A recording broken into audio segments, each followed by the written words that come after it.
ప్రస్తుతం మనతో మాట్లాడేందుకు జస్టిస్ చంద్రకుమార్ గారు అయితే ఉన్నారు. గత కొంతకాలంగా కగార్ పేరుతో ఆపరేషన్ కగార్ పేరుతో అనేక మంది ఆదివాసీల్ని అకారణంగా చంపివేస్తున్నారనేది సార్ యొక్క ప్రధాన ఉద్దేశం. అయితే శాంతి చర్చలు జరపాలి, మావోయిస్టులని కేంద్ర ప్రభుత్వంతో కూర్చోబెట్టి ఎక్కడైతే అకారణంగా చనిపోతున్నారో అమాయకుల ప్రాణాలని కాపాడాలనే ఒక ప్రయత్నంలో భాగంగా ఏపీలో కూడా పీస్ కమిటీ, శాంతి కమిటీ నిర్మించాలని చెప్పేసి ప్రయత్నం అయితే జరుగుతుంది. అయితే ఇదే అంశానికి సంబంధించి సార్తో అనేక విషయాలు అడిగి తెలుసుకునే ప్రయత్నం చేద్దాం. ఆపరేషన్ కగార్ ఏదైతే ఛత్తీస్గఢ్లో బస్తర్ అనే ఒక గ్రామంలో ఖనిజ సంపదని చాలామంది దోచుకు తింటున్నారు. దాన్ని కాపాడే ప్రయత్నంలో భాగంగానే ఆపరేషన్ కగార్ అనేది ఏర్పాటైంది అనేది వార్తల ద్వారా తెలుస్తుంది. సార్, అసలు మీరు దీన్ని ఎందుకు ఆపివేయాలని చెప్పేసి మీరు ఎందుకు ఇప్పుడు ఫైట్ చేస్తున్నారంటే ఏం చెప్పుకోవచ్చు? ఇప్పుడు ఒకటండి, ఇప్పుడు చాలా రోజుల నుంచి చూస్తున్నాం, ఇది ఈ రోజు ఒక సమస్య కాదు. అక్కడ ఏం జరుగుతుందంటే ప్రాణాలు పోతున్నాయి.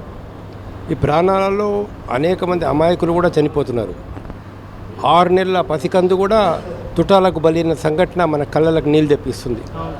అదేవిధంగా ముసలి వాళ్ళు, ముతక వాళ్ళు కూడా చనిపోతున్నారు.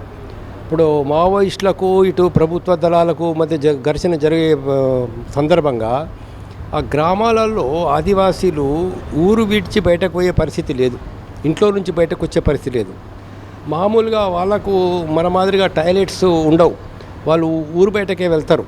జనరల్గా లేడీస్ కూడా, ఆడవాళ్ళు కూడా. ఇప్పుడు వాళ్ళు ఊరు బయటకు వెళ్ళే పరిస్థితులు కూడా లేవు, వ్యవసాయ పనులు చేసే పరిస్థితి లేదు. సో జీవితాలు అల్లకల్లోలం అయిపోతున్నాయి. వాళ్ళు అడవిలోకి వెళ్ళి తెచ్చుకుంటారు, కర్రలు కానీ అది కానీ కొన్ని అటవీ వస్తువులు వాళ్ళు తెచ్చుకుంటారు. అలాంటప్పుడు మనం ఏంటంటే ఇది ఎవరు చనిపోవద్దు అనేది మా మెయిన్ కాన్సెప్ట్ ఏంటంటే ఒకసారి ప్రాణం పోతే మళ్ళీ ప్రాణం తిరిగి రాదు. రైట్ టు లైఫ్ మనం రాజ్యాంగంలో మనం రక్షణ కల్పించినాం, జీవించే హక్కు ఒకటి కల్పించినాం. ఈ జీవించే హక్కు అందరికీ ఉంటుంది, ప్రతి ఒక్కరికి జీవించే హక్కు ఉంటుంది. ఈవెన్ నేరస్తులు కూడా జీవించే హక్కు అనేది ఉంటుంది. వాళ్ళని కూడా ట్రయల్ చేయాలా, కోర్టుకు తీసుకెళ్లాలా, శిక్షించాలా. కానీ చుట్టుముట్టి కాల్చి చంపడం అనేటటువంటిది ఎక్కడ కూడా సరైన పద్ధతి కాదు. ఇది తప్పని గతంలో సుప్రీంకోర్టు కూడా చెప్పింది అన్నట్లు. ఇట్లా ఎన్కౌంటర్స్ తప్పైతే దాని మీద న్యాయ విచారణ జరపాలని, పోలీసులు కనుక అనవసరంగా కనుక ఎన్కౌంటర్ చేసినట్లయితే వాళ్ళ మీద కూడా కేసులు జరపాలా, వాళ్ళు వ్యక్తిగతంగా బాధ్యులు అవుతారని చెప్పేసి చెప్పడం జరిగింది అన్నట్లు. కాబట్టి ఇవన్నీ దృష్టిలోపల పెట్టుకుని చూసినప్పుడు మేమేమనుకుంటున్నామనంటే ఇప్పుడు మావోయిస్టులు కూడా అంటే ఈ మధ్య గొడవలు ఎక్కువైపోయినప్పుడు కూడా ఇది చాలా పాత సమస్య, కొన్ని 50 సంవత్సరాల నుంచి ఉన్న సమస్య. సరే, వాళ్ళ విధానం సరైంది కాదా, ఏం చేయాలా, ఎట్లా చేయాలా అవన్నీ కాదు. గతంలో ప్రభుత్వాలు ఏం చేసినాయి, పోలీసులు ఏం చేసినారు, మావోయిస్టులు ఏం చేసినారు, అవన్నీ కూడా మాట్లాడడం వల్ల కూడా ఏం ప్రయోజనం లేదు. ఇప్పుడు ఏం చేయాలి అంటే ఇప్పుడు ప్రస్తుతానికి మేమేం చెప్తున్నామనంటే మీరు ఇరుపక్షాలకు కోరినాము, మా ప్రభుత్వానికి కాదు, మావోయిస్టులకు అండ్ ప్రభుత్వానికి ఇద్దరికీ మేము విజ్ఞప్తి చేసినాం. ఏమంటే మీరు తాత్కాలికంగా మీరు ఆయుధాలు విసర్జించి ఆయుధాలు వాడకుండా సీజ్ ఫైర్ చేసుకుంటూ చర్చలు జరపండి, చర్చల వల్ల ఒక మంచి ఫలితం వచ్చే అవకాశం ఉన్నది అని చెప్పాం. దీనికి మావోయిస్టులు స్పందించి ఏమని చెప్పారంటే ఈ శాంతి కమిటీ పిలుపు మేరకు మేము తాత్కాలికంగా సీజ్ ఫైర్ చేస్తాము, ఆయుధాలు వాడాం మేము అని చెప్పేసి చాలా స్పష్టంగా చెప్పడం జరిగింది. మేము చర్చలకు సిద్ధమని చెప్పారు వాళ్ళు. ఎప్పుడైతే మేము చర్చలకు సిద్ధమని వాళ్ళు చెప్పారో అప్పుడు ప్రభుత్వం న్యాయంగా ఏం చేయాలా, తను అనేక సంస్థలతో మీరు చర్చలు చేసుకున్నారు. గతంలో మణిపూర్లో ఉగ్రవాదులతో చర్చలు చేశారు. గూర్ఖాల్యాండ్ ప్రాంతం లోపల అస్సాం ఏరియా లోపల జరిగినప్పుడు అక్కడ ఉండేటటువంటి ఉల్ఫా రకరకాల సంస్థలతో కూడా చర్చలు చేసి అగ్రిమెంట్లు చేసుకోవడం అనేది జరిగింది అన్నట్లు. మరి వీళ్ళు భారతీయులు కదా, మనవాళ్ళు కదా, ఇండియన్స్. అలాంటప్పుడు భారతీయులు వీళ్ళతో మీరు చర్చలు జరపడానికి మీకు అభ్యంతరం ఏమున్నది? ఈరోజు ఇప్పుడు పెహల్గాంలో అనేక మంది అమాయకులు చంపినటువంటి ఆ ఉగ్రవాదులు అతి పాశవికంగా అక్కడ ఉండేటటువంటి పర్యాటకులను, టూరిస్టులను చంపినప్పుడు మీరు వాళ్ళని ఎవరు పోషించారని చెప్తున్నారు? పాకిస్తాన్ వాళ్ళు పెంచి పోషించారు, పంపించారని చెప్తున్నారు.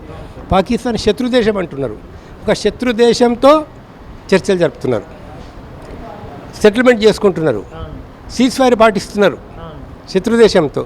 శత్రుదేశంతో సీజ్ ఫైర్ పాటించే వాళ్ళు మన ఆదివాసీలతో కానీ లేక ఇక్కడ ఉండేటటువంటి మావోయిస్టులతో కానీ నక్సలైట్లతో కానీ ఎందుకు సీజ్ ఫైర్ పాటించారు? మీరు వాళ్ళు పాటిస్తామంటున్నారు కదా.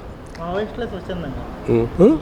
వాళ్ళే స్వచ్ఛందంగా వచ్చి మేము సీజ్ ఫైర్ చెయ్యము, మీరు కూడా ఆపండి అని చెప్పేసి విజ్ఞప్తి చేస్తున్నప్పటికీ కూడా ఎందుకు కేంద్ర ప్రభుత్వం ఎందుకు రియాక్ట్ కాలేకపోతున్నారు?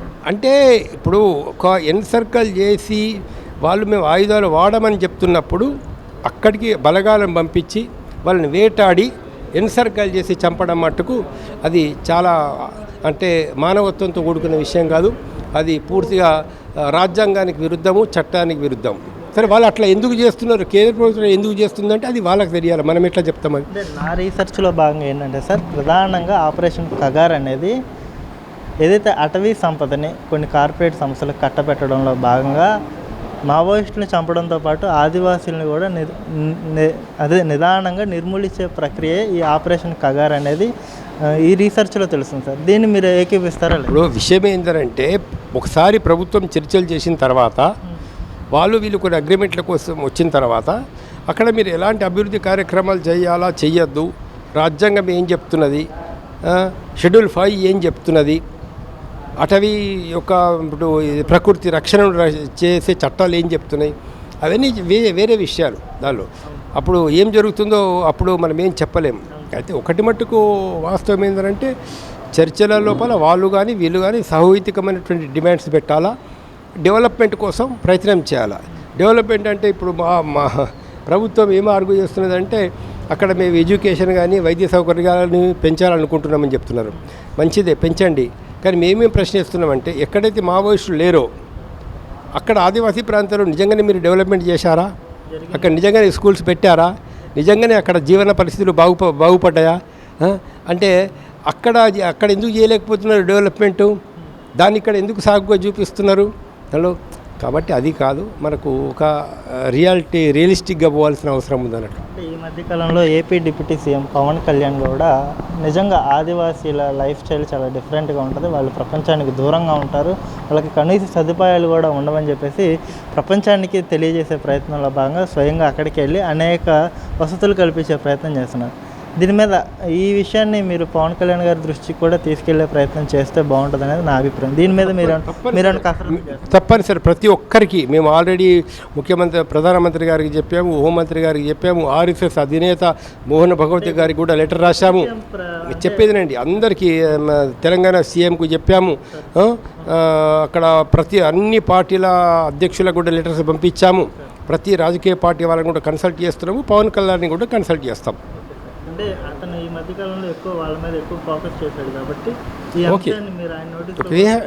ఇప్పుడు ఇక్కడ ఎవరంటే ప్రతి ఒక్కరూ అంటే ఒక మనిషిని చంపద్దా అనే నిర్ణయం తీసుకోవడం లోపల పెద్ద చంపకూడదని ప్రతి ఒక్కరు చెప్పాల్సిందే కదా, చంపకూడదు అని చెప్పేసి నేను మాట్లాడడానికి సిద్ధంగా ఉన్నానని చెప్తే మరి ఆయనని చంపడానికి ప్రయత్నం చేయడం కరెక్ట్ కాదు కదా.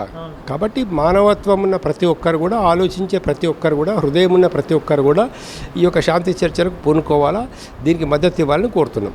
Thank you sir.